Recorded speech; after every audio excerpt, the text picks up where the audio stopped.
til Koronakro nummer 9. Og I dag er det Fríggjadagur. Og det er sol, og vi tror jeg vi sender til is.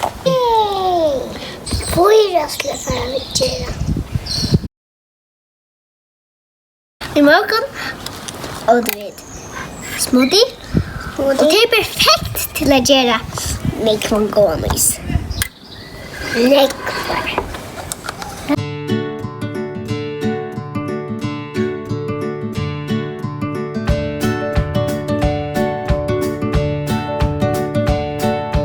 Så tar vi en gaffel, et eller annet skai, et eller annet okkurt som man eier. Og så hvis man ikke eier noen ispinner, så kan man bare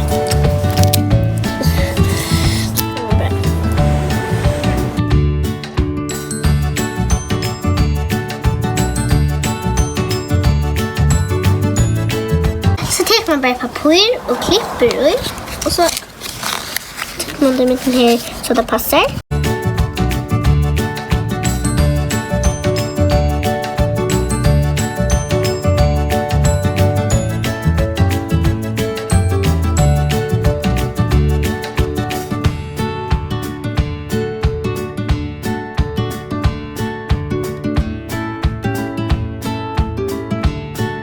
Det som man ska bruka till den mesta isen är melon och till appliera frukt som man kan frysta.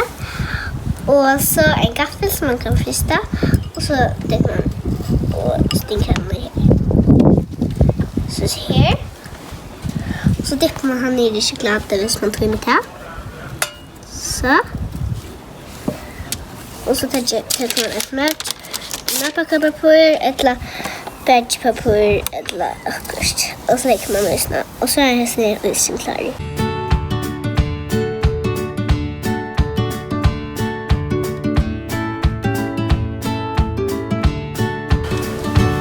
Smakar det väl varsågod? Ja. Det är det väl.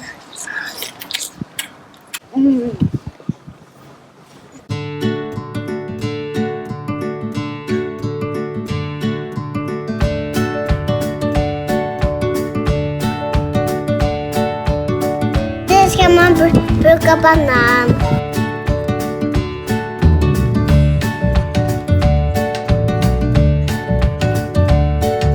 Lägg min gafflar och så kör man akkurat det samma med choklad.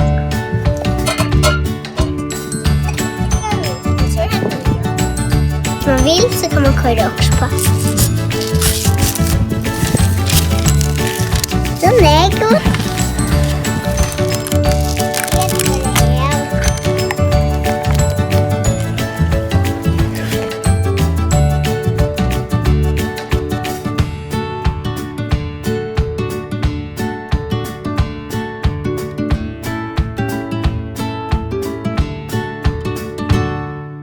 masse bananer.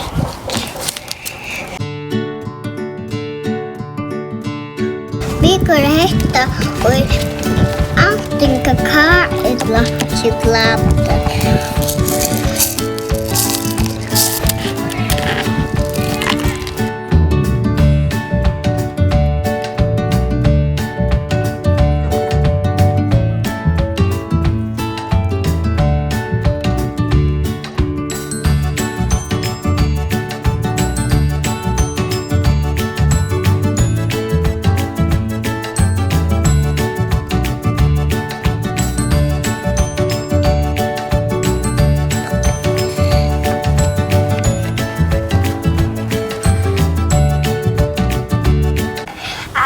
För det smoothie och nast melon med choklad och så var det banan med juice och choklad och mosa banan i karamell så var det söta vatten.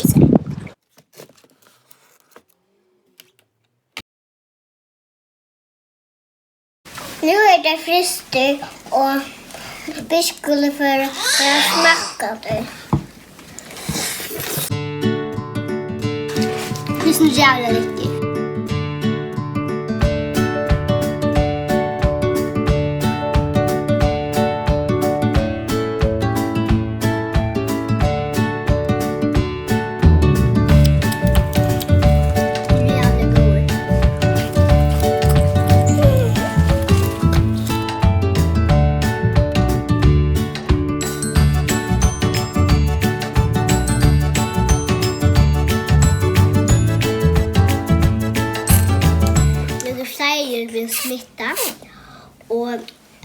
Men det ser det var okej.